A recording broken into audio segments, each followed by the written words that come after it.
Hello friends, आज हम शुरू करेंगे बहुत ही इम्पोर्टेंट टॉपिक जिसका नाम है Simpson's rule and trapezoid rule. ठीक है, देखिए यहाँ पर मैंने एक डायरेक्टली प्रॉब्लम लिया है जिसके थ्रू ये हम बहुत सिंपल तरीके से ट्रेपेजॉइड रूल और सिमन रूल्स को समझने की कोशिश करेंगे। ठीक है, अब देखिए यहाँ पर एक क्वेश्चन है, इवोल्यूएट करना है। ठीक है, जिसमें मुझे क्या दे रखा है, एफ एक्स दे रखा है और यहाँ पर मुझे इंटीग्रेशन दे रखा है 2x² + 3 with respect to dx और अपर लिमिट और लोअर लिमिट दे रखी है। ठीक है, अब देखिए यहां पर बोला गया है इसको इवोल्यूएट करिए आप सिमन रूल्स के अकॉर्डिंग 4 डिवीजन। ठीक है, अब देखिए मैं आपको एक चीज और बता दूं, यहां पर जो क्वेश्चन होता है जैसे यहां पर 4 डिवीजन दे रखा है, यहां पर 5 डिवीजन दे रखा है या फिर 6 डिवीजन दे रखा है, तो आप कई क्वेश्चनों में लिखा नहीं रहता है कि कितने डिवीजन के साथ करना है, लेकिन अगर लिखा है तो आपको 4 डिवीजन से ही करना है और अगर नहीं लिखा है तो आप चाहे तो आप 3 डिवीजन से कर सकते हो या 4 डिवीजन या 5 डिवीजन से भी कर सकते हो। लेकिन एक चीज का आप ध्यान रखिएगा कि जितने ज्यादा डिवीजन रहते हैं उतना ही आपका जो आंसर है वो एक्यूरेट आता है। ठीक है, तो चलिए करते हैं, इसको समझते हैं। और इंटरवल आपका क्या है, यहाँ पर यही है 1 और ये 3। ठीक है, तो इसको सॉल्व करते हैं, सॉल्यूशन लिखते हैं। तो चलिए स्टार्ट करते हैं। हम लोग सॉल्यूशन लिखा हमने, तो यहाँ पर मैंने एक कॉपी किया, मैंने 1 और ये 3 और 2x² + 3 एंड dx। ठीक, अच्छा देखिए आपका जो 1 है, ये जो 1 बना है आपका, ये आपका क्या रहेगा, ए रहेगा। यानी जो नीचे वाला वैल्यू रहता है ना, जो लोअर लिमिट रहता है उसको ए बोलते हैं। यानी मैं यहाँ पर ए लिख देता हूँ, यानी ए कितना है आपका 1 है। एंड जो ऊपर वाला वैल्यू है बी, वो आपका क्या है 3 है। ठीक है, और एन देखिए बहुत कंफ्यूज होते हैं लोग, किससे डिसाइड होगा। तो अगर आपको नहीं दे रखा है तो आप कुछ भी ले सकते हैं, यानी 6 ले सकते हैं या फिर 8 ले सकते हो। जितने ज्यादा आप एन लोगे उतना आंसर आपका एक्यूरेट आएगा। ठीक, तो यहाँ पर 4 दे रखा है तो मैं यहाँ पर 4 ले लेता हूँ। ठीक है, और यहाँ पर आपको h निकालना होता है। ठीक, अब h कैसे निकालते हैं, इसका बहुत सिंपल है। ये एक फॉर्मूला होता है, h = b - a/n।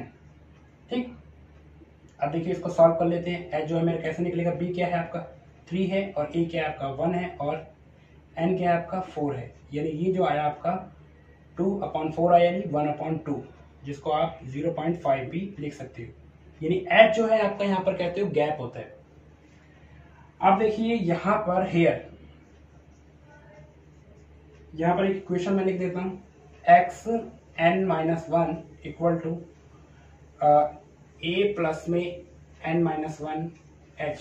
देखिए इसको पहले समझने की कोशिश कीजिएगा, एंड तक देखिएगा, आपको समझ में आएगा। यानी ये जो इक्वेशन है ये आपको याद होनी चाहिए। जैसे एपी की इक्वेशन होती है ना, एक सीरियल वाइज में चलता रहता है। यानी यहाँ पर हमें इस प्रॉब्लम को सॉल्व करने के लिए एक सीरियल वाइज एपी बनानी होती है। ठीक है, तो आगे इसको सॉल्व करते हैं। यहाँ से इसको थोड़ा सा बोर्ड पर समझाने की कोशिश करूंगा। ठीक, अब देखिए मुझे 4 रोटेशन में इसको सॉल्व करना है। तो पहला रूल क्या है आपका, अगर आपका इस इक्वेशन कितना, देखिए n - 1, अगर मैं यहाँ पर 1 ले लेता हूं, यानी n मेरा यहाँ पर 1 रहेगा।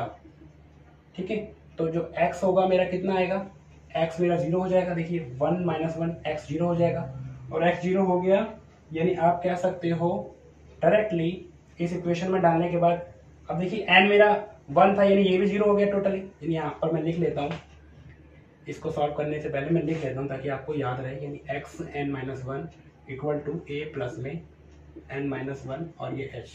अब देखिए अगर मैं n1 ले लेता हूँ, यानी x 0 हो जाएगा यहाँ पर और a मेरा बचेगा खाली यहाँ पर। ठीक है, ये पूरा टर्म जो है 0 हो जाएगा।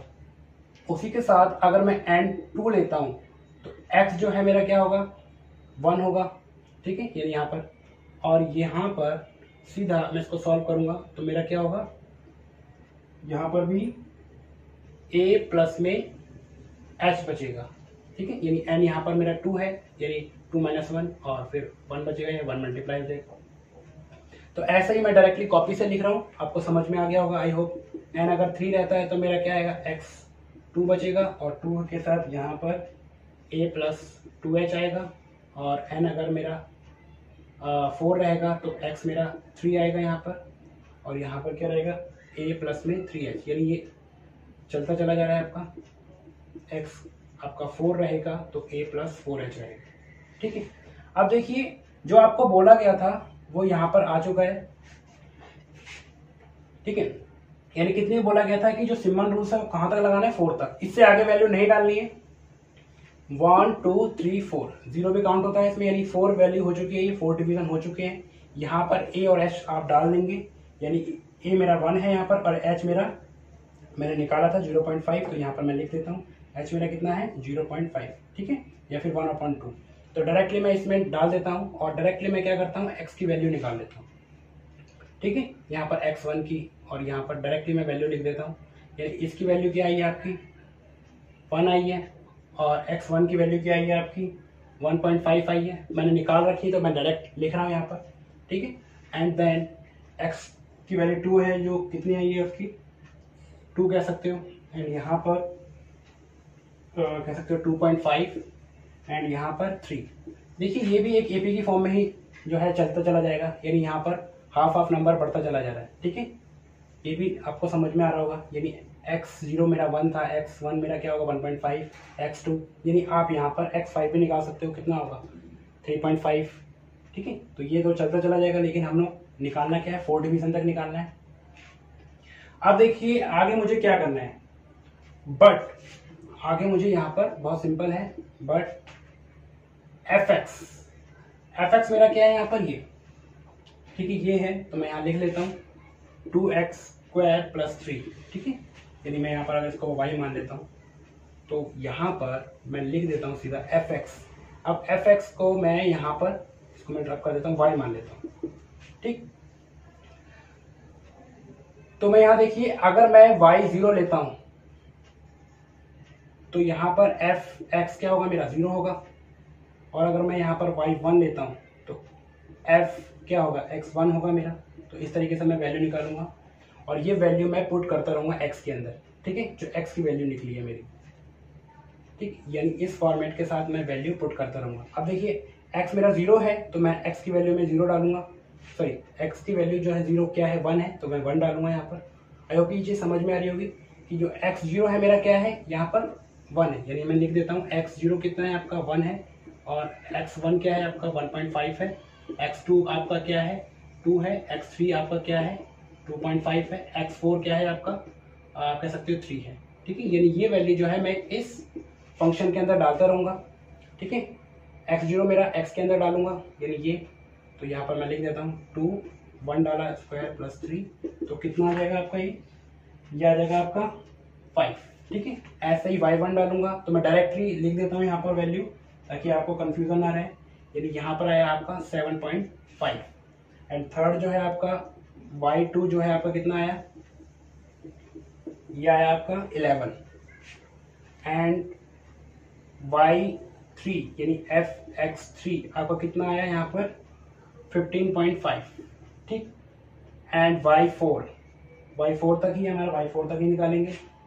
f x की पावर 4 कितना आया यहाँ पर, अगर इसमें x की वैल्यू डालते हैं तो कितना है आपका 21। ठीक है, आई होप कि ये जो y और x की वैल्यू आपको समझ में आ गई कैसे निकाली है। तो मैं यहाँ पर ये थोड़ा सा रब करता हूँ ताकि इसको समझ सकें, तो मैं यहाँ पर रब कर रहा हूँ ये। बस यहाँ पर हम लिख लेते हैं कि a की वैल्यू हमारी 1 है, n की वैल्यू हमारी फर्स्ट 4 है, यहाँ लिख लेते हैं थोड़ा साइड में ताकि हमें दिक्कत ना हो। a की वैल्यू हमारे पास 1 है, b की वैल्यू हमारे पास 3 है, और h की वैल्यू जो हमने निकाली है वो 0.5 निकाली थी। ठीक है, ये h है हमारा, और n जो है हमारे पास 4 है, ये तो हम वैसे भी दिखा सकते हैं। ठीक है, मैं इसको रब कर रहा हूँ। ठीक है, अब देखिए मेरे पास वैल्यू आ चुकी है और सिंबल रूल्स में लगाने के लिए भी। अब देखिए value of x and y हम यहाँ लिखेंगे। ठीक है, अब देखिए x और y की वैल्यू, अब देखिए यहाँ पर मैं इस तरीके से बना लेता हूँ x0 x1 x2 x3 x4, ठीक है। ये वैल्यू मैं x की लिखूंगा यहाँ पर ऊपर, और नीचे मैं y की लिखूंगा, ठीक है। तो यहाँ पर मैं y0 y1 y2 y3 y4 मैं यहाँ पर लिख लेता हूँ, ठीक है। अब देखिए x0 मेरे पास क्या था, 1 था, तो मैं यहाँ 1 लिख लेता हूँ। और x1 मेरे पास क्या था, यहाँ पर 1.5 था, 1.5 लिख लेता हूँ। और x2 मेरे पास 2 था, 2 लिख लिया। एंड x3 मेरे पास क्या था, 2.5 था, 2.5 लिख लिया। और x4 क्या था मेरे पास, 3, ठीक है। तो ये तो मेरे पास x की वैल्यू आ गई है, x0 x1 x2, ठीक है। एंड y की वैल्यू लिखेंगे, y0 कितना आया था मेरे पास आया था 5, तो यहाँ पर मैं 5 लिख लेता हूँ। एंड y1 मेरे पास क्या आया था 7.5, तो मैं यहाँ 7.5 लिख लेता हूँ। एंड y2 मेरे पास क्या है 11 है, तो मैं 11 लिख लेता हूँ। एंड y3 मेरे पास क्या है 15.5 है, तो मैं यहाँ पर लिख लेता हूँ। एंड y4 मेरे पास क्या है 21, ठीक है। तो ये जो वैल्यू है मैंने बहुत इजी वे में निकाल ली है यहाँ पर। अब देखिए जो मेरा काम है वो आ चुका है, यानी अब ट्रापेजॉइड रूल और सिमन्स रूल मैं लगाऊंगा यहाँ पर, अप्लाई करूंगा, ठीक है। तो मैं यहाँ पर ये वैल्यू मैं लिख चुका हूँ, तो मैं इसको रब कर दूंगा, ठीक है। इसको मैं रब कर रहा हूँ।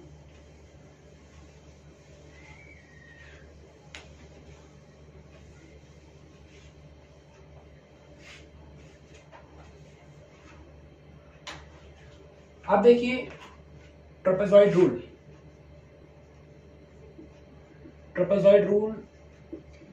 कैसे लगता है यहाँ पर, ये देखिए। अब देखिए जो आपके पास इंटीग्रेशन था, यानी इंटीग्रेशन क्या था आपके पास, y और उसकी पावर 3 और 1, तो मैं इसको ऐसे लिख देता हूँ dx। ट्रापेजॉइड रूल का फॉर्मूला है h/2 ब्रैकेट में y0 प्लस में 2 करना है, और y1 प्लस y2, और जहां तक आपके वैल्यू है वो आप सब डाल देंगे इसमें। ये हो जाएगा ट्रापेजॉइड रूल, ठीक है। बहुत सिंपल है। तो मैं यहाँ पर h लिख देता हूँ। h मेरा क्या था, h मेरा जो मैंने निकाला था, यहाँ पर मैंने शायद मिटा दिया, तो h मेरा आया था हाफ, यानी 0.5। मैं यहाँ लिख लेता हूँ, ये डायरेक्ट लिख लेता हूँ 0.5/2। और y0 मेरा क्या था, यहाँ पे वैल्यू लिख लेता हूँ 5 था, प्लस में 2 मल्टीप्लाई में, ठीक है। और ये सारी वैल्यू जहाँ तक निकली हुई है 4 तक निकालनी है, यानी लास्ट टर्म क्या होगी आपकी 4 होगी, तो यहाँ 4 लिख लेता हूँ, ठीक है। तो यानी 2 मल्टीप्लाई में 7.5 प्लस में 11 प्लस में 15.5 और प्लस में 21, ठीक। एंड देन यानी इसको मैं अलग ब्रैकेट से सॉल्व कर लेता हूँ, ये करली ब्रैकेट। अब देखिए जब इसको आप सॉल्व करेंगे, यानी यहाँ पर मैं कैलकुलेशन नहीं करूंगा, कैलकुलेशन मैं पहले सॉल्व कर चुका हूँ। तो यहाँ पर जो इसको सॉल्व करने के बाद आ रहा है 23.5 आ रहा है, ठीक है। यानी इस इंटीग्रेशन को अगर मैं सॉल्व करता हूँ ट्रापेजॉइड रूल से, तो इसका आंसर क्या आता है 23.5, ठीक है। और अगर मैं सिमन रूल से लगाता हूँ, तो सिमन रूल लिख लेता हूँ यहाँ पर मैं, सिम्पल्स रूल, ठीक है। सिंपल रूल्स क्या है, बहुत सिंपल, ये भी इसी तरीके से लिखा 3 1 और y dx। और यहाँ पर मैं लिख देता हूँ, यहाँ h/2 था, यहाँ h/3 है, ठीक है। एंड यहाँ पर लिख सकते हो, अब देखिए y0 प्लस में y4 मैं ऐसे लिख रहा हूँ, ठीक है। और प्लस में 2 y, यहाँ लिख सकते हो 2 प्लस में 4 ब्रैकेट में y और ये y3। देखिए बहुत सिंपल है, यहाँ पर मैं रूल समझा देता हूँ पहले। देखिए ये तो आपका h/3 रहता ही है। यहाँ पर जो ब्रैकेट मैंने डाला है, यहाँ पर हमेशा याद रखना, चाहे y फिक्स हो, यानी पहली टर्म आती है, यानी फर्स्ट टर्म आती है यहाँ पर, और यहाँ पर लास्ट टर्म आती है, ठीक है। एंड बीच में क्या था 2 मल्टीप्लाई में y2 लिखा है। यहाँ पर जितने भी नंबर होते हैं ना इवन, वो नंबर आते हैं, चाहे इवन आपका y4 होता, ठीक है। अगर रोटेशन ज्यादा होती, अगर मान लीजिए इस तरीके से होता y1 y2 y3 y4 y5 y6, तो यहाँ पर क्या होता है, फर्स्ट टर्म क्या होती आपकी y0 हो जाती, वो लेते, और लास्ट टर्म क्या होती y6 वो लेते हैं यहाँ पर। और बीच में क्या लेते हैं 2 मल्टीप्लाई में इवन नंबर क्या होता y2 होता y4 होता, लेकिन 6 को नहीं लेते क्योंकि 6 पहले आ चुका होता है, ठीक है। तो हमारे पास इस टर्म के अंदर सिर्फ y2 ही था, बीच में इवन नंबर, ठीक है, और लास्ट में क्या था, ऑड नंबर आते हैं जो 4 से मल्टीप्लाई होते हैं, ठीक है। जितने भी नंबर बच जाते हैं रिमेनिंग फर्स्ट और लास्ट टर्म को छोड़ के इवन फिर ऑड वो आते हैं, ठीक है। तो आई होप कि ये समझ में आ गई होगी। तो मैं यहाँ डायरेक्टली इसको सॉल्व कर देता हूँ। अब देखिए यहाँ पर मैं इसको सॉल्व कर रहा हूँ।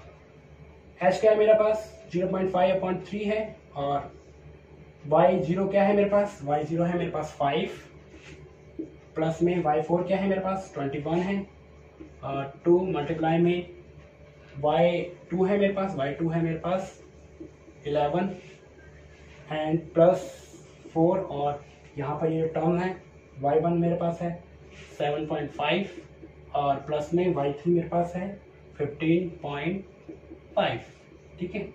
अब देखिए जब मैं इसको नॉर्मली सॉल्व करता हूँ तो नॉर्मली मेरा आता है यहाँ पर 23.34, ठीक है। ये मेरे पास इसका आंसर आता है इसको सॉल्व करने के बाद, ठीक है। तो आई होप कि यहाँ पर जो मैंने इस फंक्शन के साथ यानी इस इवोल्यूट के साथ ये दोनों रूल आपको समझाए हैं, ये आपको समझ में आए होंगे। बहुत इंपॉर्टेंट है, बहुत, यानी इग्नू के एग्जाम में, ड्यू के एग्जाम में या फिर कॉम्पिटिटिव एग्जाम में पूछे जाते हैं, ठीक है। तो इससे हमने इसको सॉल्व किया, ठीक है। यानी यहाँ पर हमने 4 डिवीजन यानी n की पावर 5 यानी एक ज्यादा होती है, यानी इसको सॉल्व किया है 4 रोटेशन के अंदर, ठीक है। तो आपका आंसर ट्रापेजॉइड रूल से ये आया है, थोड़ा सा वेरी किया है, और सिमन रूल से ये आया है, ठीक है। और अब देखिए अगर मैं जर्नल इंटीग्रेशन करता हूँ इस टर्म का और फिर अपर लिमिट और लोअर लिमिट पुट करता हूँ तो मेरा आंसर क्या आता है, ठीक है। क्या इससे मैच करता है या नहीं, चलिए थोड़ा सा बता देते हैं नोट के तौर पे। यहाँ 1 है नोट। देखिए y इक्वल टू क्या है मेरे पास 3 1 और ये 2x 2 प्लस 3 dx। अब देखिए मैं इसको क्या करूँगा, इंटीग्रेट करूँगा यानी 2 आ गई, यानी यहाँ पर क्या होगा +1 हो जाएगा, यानी x3 और यहाँ नीचे 3, ठीक है। और यहाँ 3x हो जाएगा, ठीक है।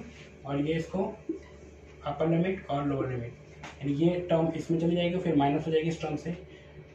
तो यानी यहाँ पर इसको 2 3 का क्यूब, ठीक है, एंड अपॉन में 3 प्लस में 3 और 3, ठीक है, ये और फिर माइनस हो जाएगा 1 डालेगा इसमें सब में, और 2 1 की पावर क्यूब और 3 और ये प्लस में आप कह सकते हो 3 और ये 1, ठीक है। यानी जहां पर मेरा पहले में क्या था, मैंने 3 डाला है x की जगह पर, फिर दूसरे में मैंने 1 डाला है। और अब इसको जब सॉल्व करते हो ना तो कितना आंसर आता है 23.33 इस इंटीग्रेशन का आंसर है, ठीक है।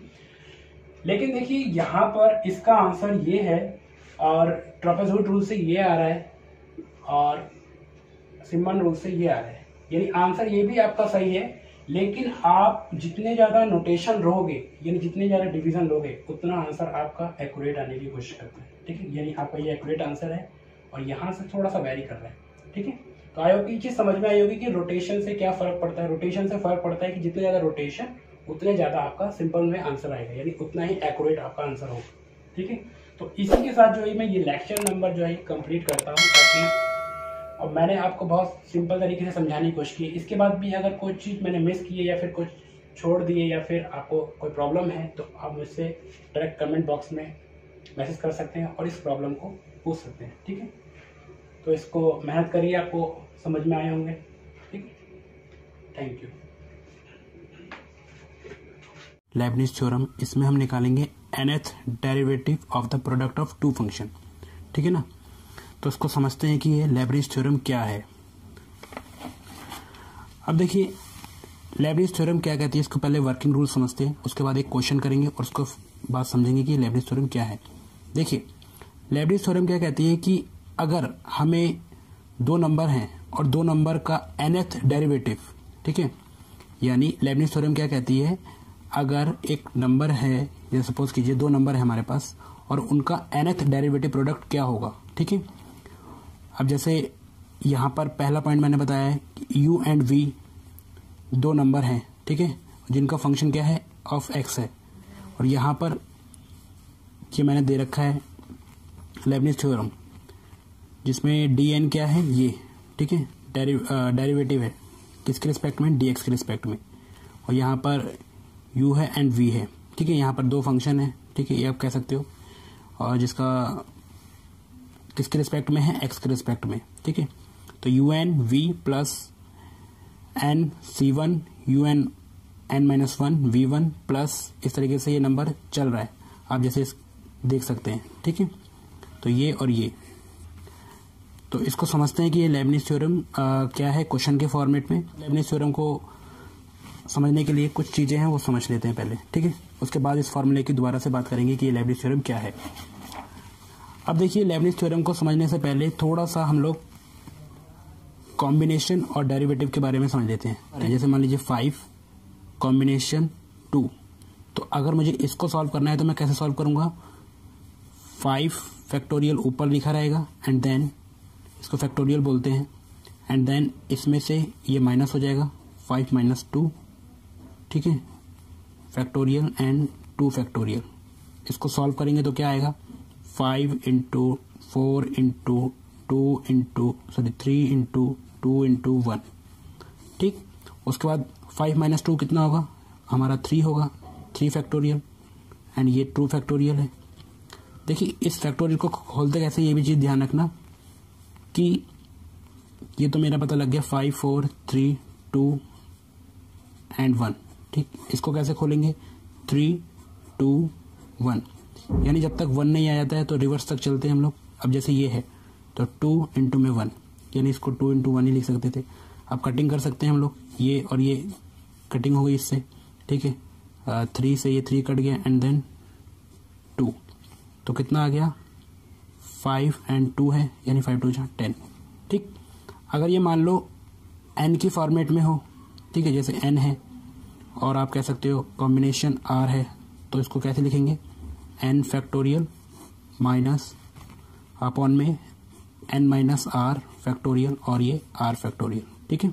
इसको फैक्टोरियल बोलते हैं, ठीक। प्लीज़ इसको याद रखना कि n फैक्टोरियल क्या है। अब सपोज कीजिए अगर इस तरीके से अगर मान लो दे दी जाए NC1, ठीक है, तो क्या करना है, n फैक्टोरियल और ये n माइनस 1 फैक्टोरियल और इनटू में 1 फैक्टोरियल। 1 फैक्टोरियल का मतलब तो 1 ही होता है। इसको अगर हम सॉल्व करेंगे तो ये कह सकते हो कि हमने इसमें देखा था जैसे 5 है, 5 क्या गया था, 4 गया था, फिर 3 गया था, फिर 2 गया था, ऐसा ही कम कर देंगे, यानी यहाँ पर भी मैं कम कर सकता हूँ, n रहेगा, फिर n माइनस 1 रहेगा, फिर उसके बाद कोई और नंबर आएगा मल्टीप्लाई में, ठीक है ना, इस तरीके से। तो यहाँ पर मैं इसको स्टॉप कर देता हूँ और n माइनस 1 इसको कटिंग कर देता हूँ, ठीक है। अगर मैं याद रखना n कॉम्बिनेशन 1 को सॉल्व करता हूँ तो मेरे पास क्या आता है, n, केवल n आता है, ठीक है। अच्छा, डेरिवेटिव को भी समझ लेते हैं थोड़ा सा। डेरिवेटिव क्या है, अब जैसे मान लीजिए x की पावर n है, तो किस तरीके से सॉल्व करते हैं इसको, n आगे आ जाता है और जो x की पावर n है उसमें से 1 माइनस हो जाता है। अब जैसे मान लो इस तरीके से x की पावर 5 है, तो क्या होगा, ये 5 आगे आ जाएगा एंड देन यहाँ पर 1 माइनस हो जाएगा, ठीक है। तो ये 5 x की पावर 4, ठीक है। अच्छा, अगर इसको एक चीज़ याद रखना, अगर इसको नॉर्मली ऐसा करके सॉल्व करा जाए तब भी ये सॉल्व हो सकता है, x की पावर 5, ठीक है।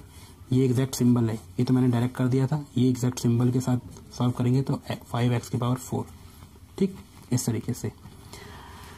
अब हमारे पास कॉम्बिनेशन हमें समझ में आ गया, ठीक है। कॉम्बिनेशन क्या है, ठीक है, कॉम्बिनेशन का फॉर्मूला ये याद रखना है, एक बारी और देख लेंगे, ठीक। तो एक बारी हम आते हैं, तो लेबनिज़ थ्योरम क्या कहती है कि अगर दो प्रोडक्ट जो हैं अगर आपस में मल्टीप्लाई हो रहे हैं और उनका डेरिवेटिव निकालना है तो वो उनका डेरिवेटिव कहाँ तक निकाल सकते हैं। देखिए, लेबनिज़ थ्योरम को समझने के लिए एक छोटा सा मैं कॉन्सेप्ट यहाँ पर आपको समझाने की कोशिश करता हूँ। जैसे मान लीजिए y इक्वल टू एक्स की पावर 4, ठीक है। तो अगर इसका आप डेरिवेटिव करोगे तो क्या होगा, ये 4 आगे आ जाएगा, यहाँ 3 बचेगा, फिर दोबारा से डेरिवेटिव करोगे तो क्या होगा, यानी ये 3 मल्टीप्लाई हो जाएगा आगे वाले स्टेप में, 4 3 जा 12 और x की पावर 2 कम हो जाएगी ये पावर। फिर अगर मैं करूँगा 3 तो ये क्या होगा, आगे मल्टीप्लाई हो जाएगा, यानी कितना हो जाएगा 24, ठीक है, और फिर ये x की पावर 1 हो जाएगी, ठीक। फिर ऐसे ही y4 करूँगा तो क्या होगा 24, अगर मैं y5 करूँगा तो कितना आ जाएगा, सॉरी y5 हो ही नहीं सकता, हाँ इसका 0 हो जाएगा y5, ये कह सकते हो आप। तो इस स्टेप में कहाँ तक, एक स्टेप बाद में क्या होगा कि अगर हम y6 करेंगे तब भी 0 याद रहेगा। तो यहाँ पर हमें कहाँ तक जाके स्टॉप करना है इस डेरिवेटिव को, ठीक है, क्योंकि y5 के बाद स्टॉप कर देना है, क्योंकि उसके बाद तो 0 ही आएगा। तो यही है कि लेibniz थ्योरम के अंदर भी हमें यही समझना है, ठीक है, कि कहाँ तक उसका nth डेरिवेटिव क्या होगा, ठीक है, nth। आगे करते हैं, इसमें क्वेश्चन है, उस क्वेश्चन को मैंने यहाँ लिखा हुआ है, ये हमारे पास फॉर्मूला है लेibniz थ्योरम का, ठीक, इसको अप्लाई करेंगे। बोला गया है कि इसका nth डेरिवेटिव निकालिए, ठीक है, और 2 आपको फंक्शन दे रखे हैं, ठीक है, एक x² है और क्या है e3x, ठीक है। अब देखिए यहां पर सबसे पहले मैं सॉल्यूशन करता हूं और यहां पर समझेंगे। देखिए पहले मैं डिसाइड करूंगा यहां पर, जैसे मैंने यहां पर ले रखा है ना u एंड v, ठीक है, ये ले रखा है फॉर्मूले के अंदर, ये u एंड v ले रखा है, ठीक। तो मैं क्या करूंगा, सबसे पहले मैं v उसको मानूंगा जो मेरा 0 हो सकता है, ठीक है।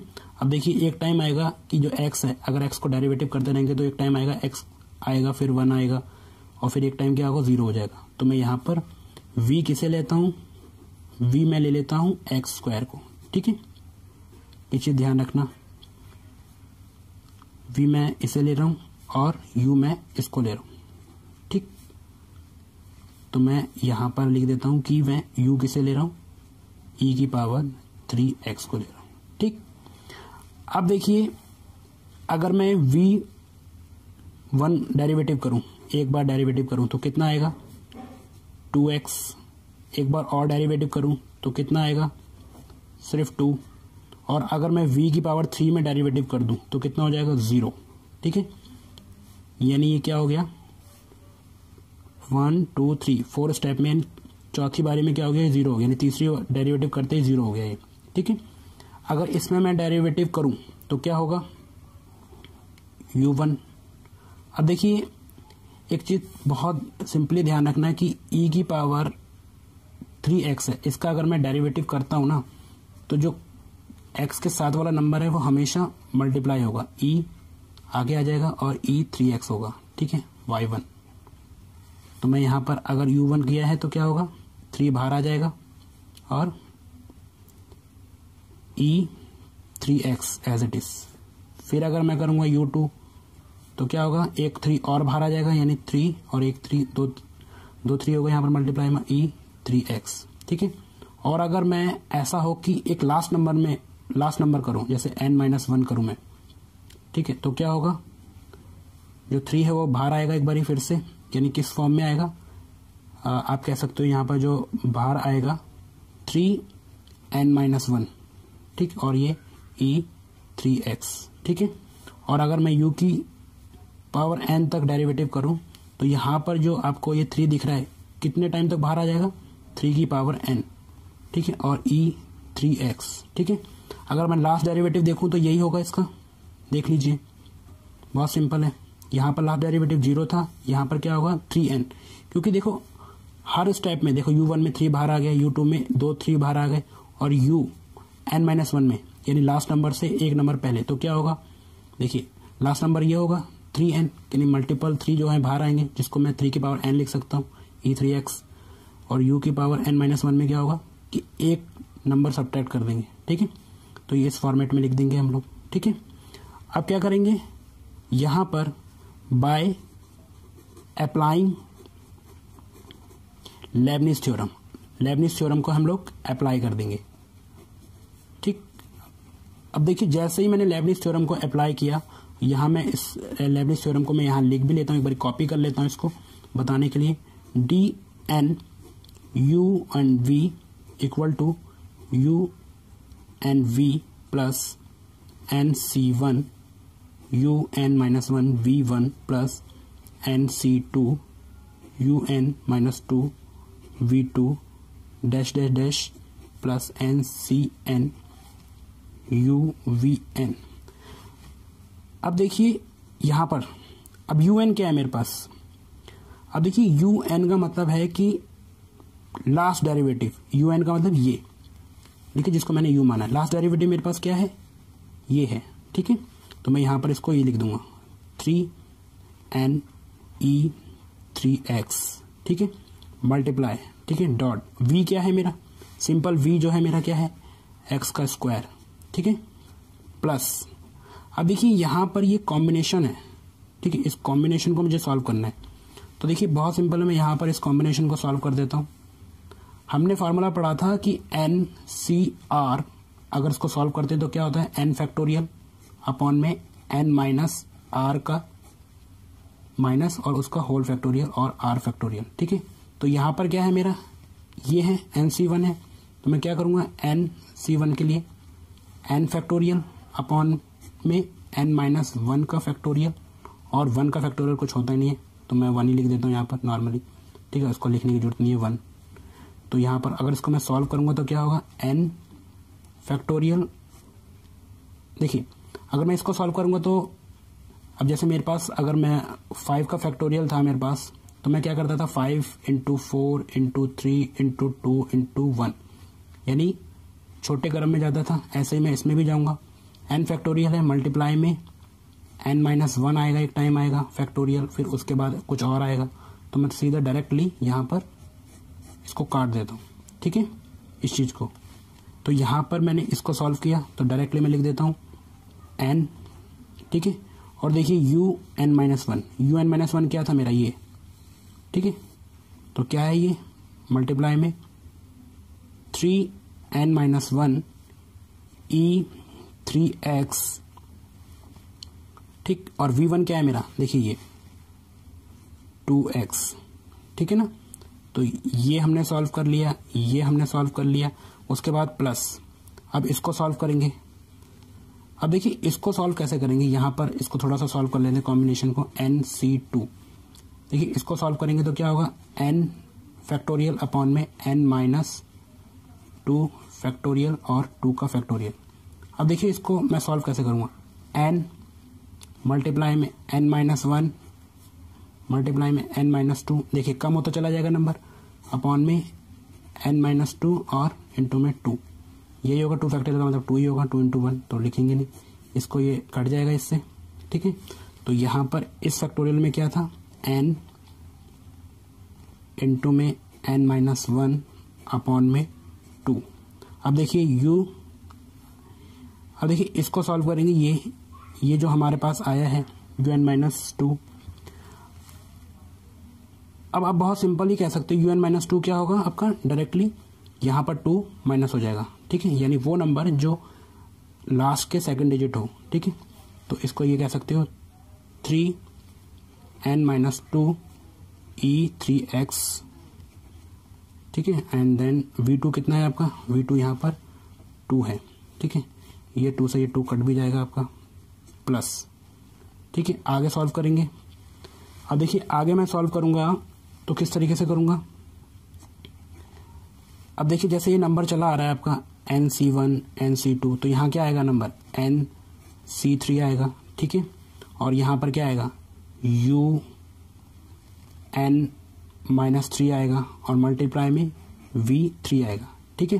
देखिए मैं इसको सॉल्व क्यों नहीं कर रहा, क्योंकि यहाँ पर जो V3 है मेरा क्या है, 0 है, ठीक है, इसको अदरवाइज मैं सॉल्व कर सकता था, V3 जो है 0 है, तो यानी यहाँ से जो टर्म होगी वो 0 स्टार्ट हो जाएगी और आगे भी 0 ही आएगी, ठीक है, यानी जो होल फाइनल आपका आंसर आएगा वो कितना आएगा, 3NE3x x का square plus n3n minus 1 E3x 2x plus n minus 1 upon 3n minus 2 और E3x, एंड देन यहाँ से टर्म जो है आपकी 0 स्टार्ट हो गई है, ठीक है, यहाँ से उसके बाद 0 ही आएगी। इसको आप चाहो तो फर्दर सॉल्व कर सकते हो जो सिंपलिसिटी में, तो ये आपका यहाँ पर मैं इस तरीके से लिख लेता हूँ,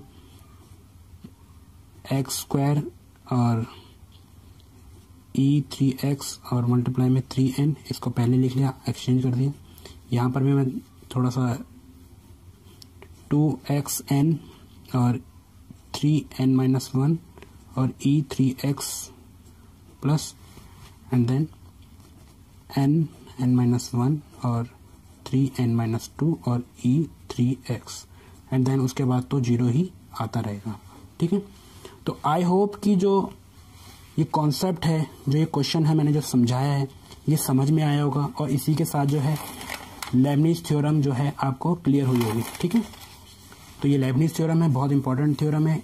ठीक है, इसको इंजीनियरिंग मैथ्स ग्रेजुएशन और बीएससी मैथ्स और इग्नू के लिए बहुत ज़्यादा इस्तेमाल किया जाता है। ठीक है, लेबनिज थ्योरम में क्वेश्चन आ ही जाता है अक्सर एग्जाम में। ठीक है, तो बहुत इंपॉर्टेंट है। तो इसके थ्रू हमने जाना कि किस तरीके से जो है हम लोग लेबनिज थ्योरम को निकालते हैं।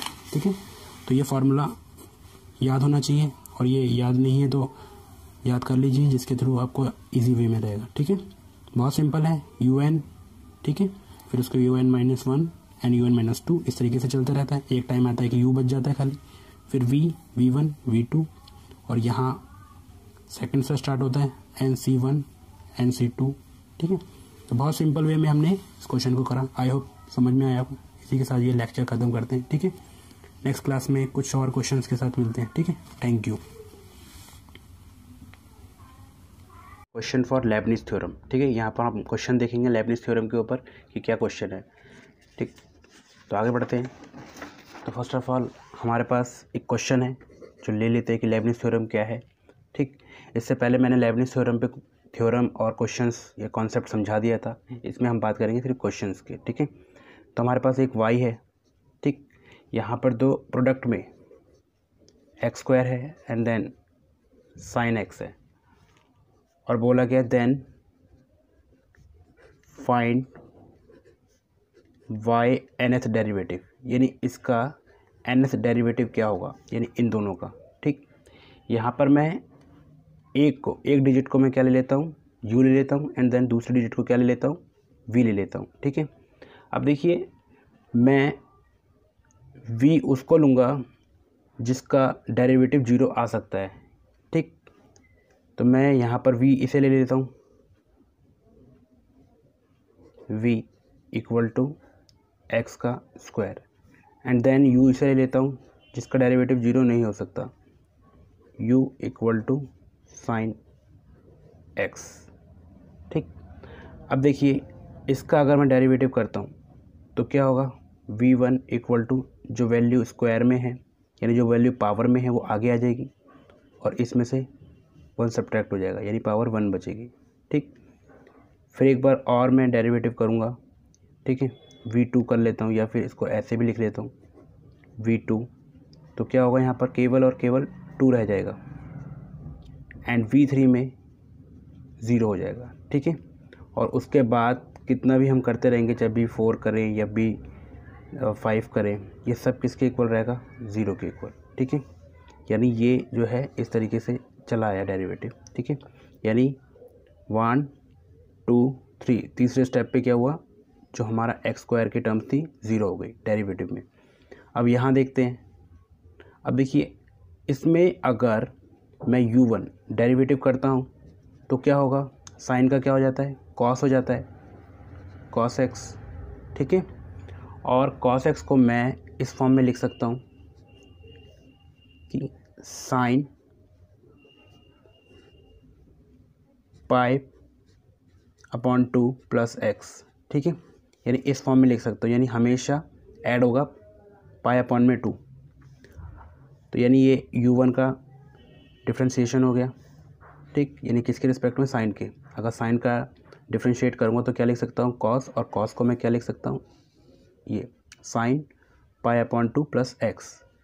अगर मैं इस वैल्यू को दोबारा से डिफ्रेंशिएट करता हूँ तो क्या होगा, u2 की फॉर्म में। तो देखिए यहाँ पर हो जाएगा कॉस, ठीक, एंड देन जो एंगल है वो यही रहेगा, पाई अपॉन 2 प्लस x।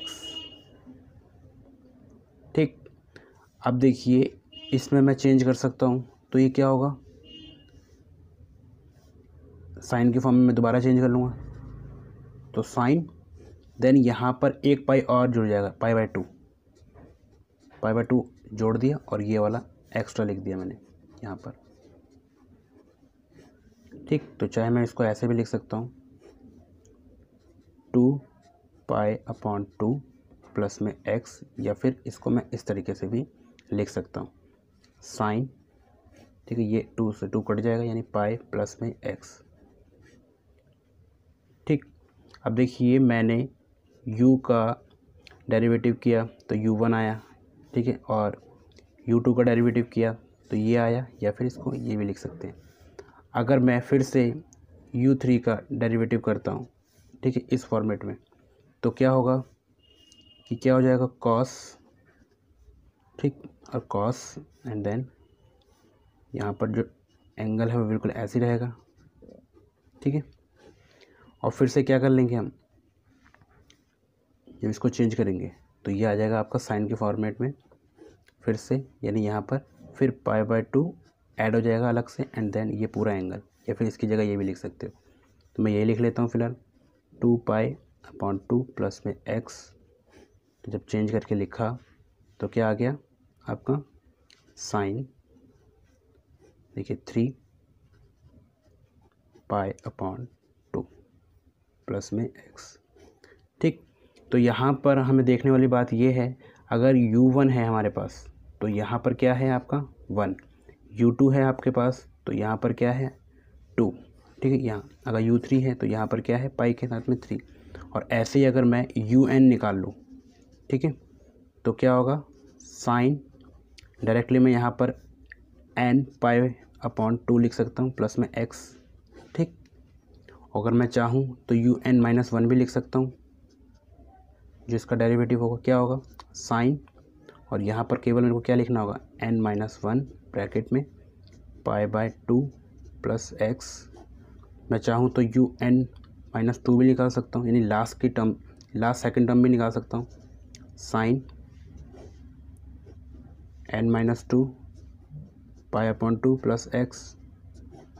ठीक, तो ये मैंने निकाल लिया। तो अब हम जो क्या करेंगे, इस वैल्यू को कहाँ पुट करेंगे, लेबनिज़ थ्योरम के अंदर, ठीक है। अभी हम लोग इसको कॉपी कर लेते हैं पीछे की तरफ।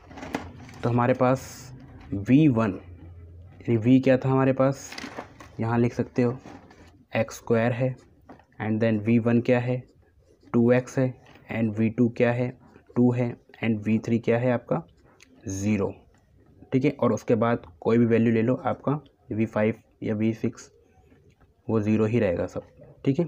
ये आगे की टर्म है। फिलहाल हमारा यहाँ तक काम हो जाएगा। उसके बाद हमारा u की बात कर लेते हैं। u हमारा क्या था ये, ठीक है, साइन x, ठीक है ना, साइन x है। और u1 क्या था हमारा, यहाँ कह सकते हो डायरेक्टली मैं यहाँ से u1 ये लिख रहा हूँ मैं, ठीक है, क्या था साइन π/2 प्लस में x था। u2 क्या था मेरा, डायरेक्टली लिख सकता हूँ साइन 2π/2 प्लस में x, और u3 भी लिख सकता हूँ मैं साइन, सिर्फ यहाँ पर नंबर चेंज होगा 3π/2 प्लस में x, और चाहूँ तो मैं un-2 भी निकाल सकता हूँ साइन, यानी लास्ट से सेकंड टर्म यानी n-2 π/2 प्लस x, और यहाँ लिख देता हूँ बाकी un-1।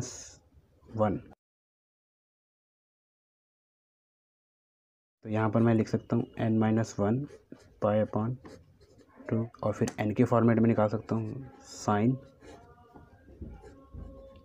n, ठीक है, यहाँ n रहेगा खाली, और π/2 प्लस में x। ठीक, तो ये मैंने इसके फॉर्मेट में निकाला, ये मेरा 0 हो गया, लेकिन u मेरा 0 नहीं होगा, ठीक है।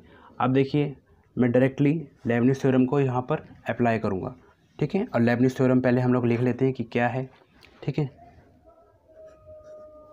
Differentiation with respect to x, यहाँ पर ये मीनिंग हो गया, एंड देन क्या हो गया यहाँ पर आप कह सकते हो u एंड v, ठीक है। तो आप फ़िलहाल इस फॉर्मेट में आप चल सकते हो, ठीक है। चाहे तो आप ऐसा नहीं है, यहाँ पर भी अगर आप चाहो तो इसको u मान सकते हो या फिर इसको v मान सकते हो, ठीक है। तो इस फॉर्मेट में मैं चल लेता हूँ। तो फर्स्ट ऑफ ऑल जो फॉर्मूला रहता है वो क्या रहता है, u N v plus you N minus one और वी वन, एंड देन यहाँ पर याद रखना एन सी वन प्लस फिर यहाँ यू एन माइनस टू, ठीक है, मैंने पहले लिख लिया इसको, और वी टू और N C two, and then U N minus three V two N combination three, ठीक है, आगे तक चलता चला जाएगा ये, ठीक। यहाँ से रफ वर्क करेंगे हम लोग। अब देखिए आपके पास यू एन कितना है, तो आप यू एन कह सकते हो मेरे पास ये है, ठीक है, ये यू एन है, पुट कर देंगे यहाँ पर, क्योंकि यहाँ डेरिवेटिव हम निकाल चुके हैं, यहाँ पर वही बोला गया। तो sine N pi upon two plus में एक्स, ठीक, और वी कितना है आपका एक्स का स्क्वायर, यहाँ हम पुट कर देंगे प्लस, ठीक है, यू एन माइनस वन कितना है, यानी लास्ट से सेकंड फर्स्ट, तो यहाँ पर कह सकते हो यू एन ये रहा, तो यहाँ लिखोगे sine n minus one pi upon two plus में एक्स, और वी वन कितना है आपका ये रहा 2x, ठीक है। अब इसको काटना नहीं है यहाँ पर।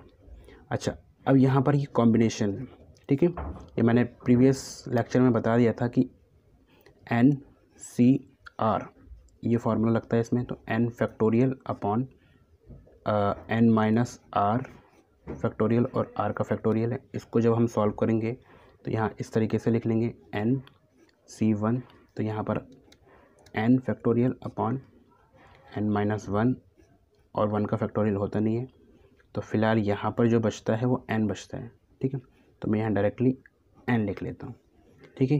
तो ये स्टेप और ये स्टेप सॉल्व हो गया, अब ये वाला स्टेप रह गया, ठीक, तो plus you N minus two, तो देखिए ये रहा यू एन माइनस टू ऊपर, ठीक है, तो यहाँ लिख देंगे sine n minus two pi upon two plus में एक्स, और इसको सॉल्व करेंगे देखिए कॉम्बिनेशन को, ठीक है, सॉरी यहाँ पर मैंने ये वैल्यू डाल दी है, अब वी टू की डालेंगे, वी टू क्या मेरा 2 है, ठीक है। अब देखिए एन कॉम्बिनेशन 2 को जब सॉल्व करेंगे तो यहाँ पर क्या आएगा n factorial upon n minus two factorial and then 2 factorial, इसको सॉल्व करेंगे तो एन इंटू में एन माइनस वन एक कम होता चला जाएगा, n N minus two factorial and n minus two factorial, और ये 2 ये इससे कट जाएगा, तो क्या बचेगा केवल, यहाँ लिख देता हूँ मैं कॉपी करके मल्टीप्लाई में साइन डाल के, यहाँ ये लिख जाएगा यहाँ पर n N minus one upon two, ठीक है। तो ये मेरा आ गया। देखिए यहाँ पर 2 मल्टीप्लाई हो रखा है, ये चीज़ याद रखना। और देखिए next u N minus three लिखने की हमें ज़रूरत नहीं है, क्यों नहीं है, क्योंकि देखिए यहाँ पर जो आपका सॉरी यहाँ पर यू थ्री था तो यहाँ 3 होना चाहिए, क्योंकि वी थ्री जो होगा आपका वो 0 होगा और पूरी टर्म को 0 कर देगा, ठीक है। यहाँ पर आप समझ लीजिए यू एन माइनस थ्री लिखने की ज़रूरत नहीं है, क्योंकि जो हमारा वी में थर्ड डेरिवेटिव है वो क्या है 0 है, और ये पूरी होल टर्म को क्या कर देगा 0 कर देगा, ठीक है। इसलिए जो आगे वाला आने वाले जो जितने भी नंबर होंगे वो सब 0 होंगे, ठीक है। तो फिलहाल हमारे पास ये क्वेश्चन सॉल्व हो गया है यू और वी, ठीक। इसको चाहे तो मैं आगे लिख लेता हूँ x square sine N pi upon two plus में एक्स, फिर इसको लिख लेता हूँ आगे, देखिए कैसे लिख लेता हूँ 2xn, और फिर साइन ये पूरा as it is copy 9 minus 1, और ये पाई अपॉन टू प्लस में x, ठीक है, हो गया। अब उसके बाद ये लिख लेता हूँ प्लस, अब देखिए ये 2 इसको पहले लिख लेता हूँ मल्टीप्लाई में n माइनस 1 अपॉन में ये 2, ये 2 से 2 कट जाएगा, देखो ये वाला 2, ठीक है, साथ में ही है ये, एंड देन ये पूरा एज इट इज़ लिख लेता हूँ sine n minus two pi upon two plus में x, ठीक है। उसके बाद जितनी भी टर्म्स हैं आपकी 0 ही हैं, ठीक है, 0 लिख देता हूँ यहाँ पर, ठीक है। तो इसके साथ जो है हमने लेबनिज़ के ऊपर एक क्वेश्चन किया है, ठीक है, और हमने वाई एन टर्म निकाला है। ठीक है, तो इसी के साथ जो है हम ये जो क्वेश्चन थे लेबनिज़ थ्योरम के ऊपर ये कंप्लीट करते हैं। ठीक है, आई होप कि क्वेश्चन जो है समझ में आया होगा। ठीक है, तो इससे फ़र्क नहीं पड़ता है कि हमने किस तरीके से, यहाँ पर चाहो तो आप यू को भी रख सकते हो, ऐसा कुछ नहीं है। मैंने यहाँ वी रखा है क्योंकि मुझे वी से याद रखा है कि जो टर्म है वो जीरो आनी चाहिए, तो उसको वी लेते हैं हम लोग एंड देन यू उसको लेते हैं जिसमें जीरो नहीं आएगा। ठीक है, इसको सॉल्व किया हमने लेबनिज़ थ्योरम से और हमने nth डेरिवेटिव निकाला है इस टर्म का, यानी लास्ट डेरिवेटिव क्या होगा। ठीक है, क्लियर है। तो ये आपका है और ये थ्योरम याद रखनी है। कई बार ये वैल्यू पहले लिख लेते हैं, तो मैंने बाद में लिखी है, इससे फ़र्क नहीं पड़ता, आगे पीछे कर सकते हो ये वैल्यू। ठीक है, और जो आपको फाइनल आंसर आया वो ये आया। ठीक है, ये तो इसी के साथ जो है लेक्चर हम कंप्लीट करते हैं। Thank you.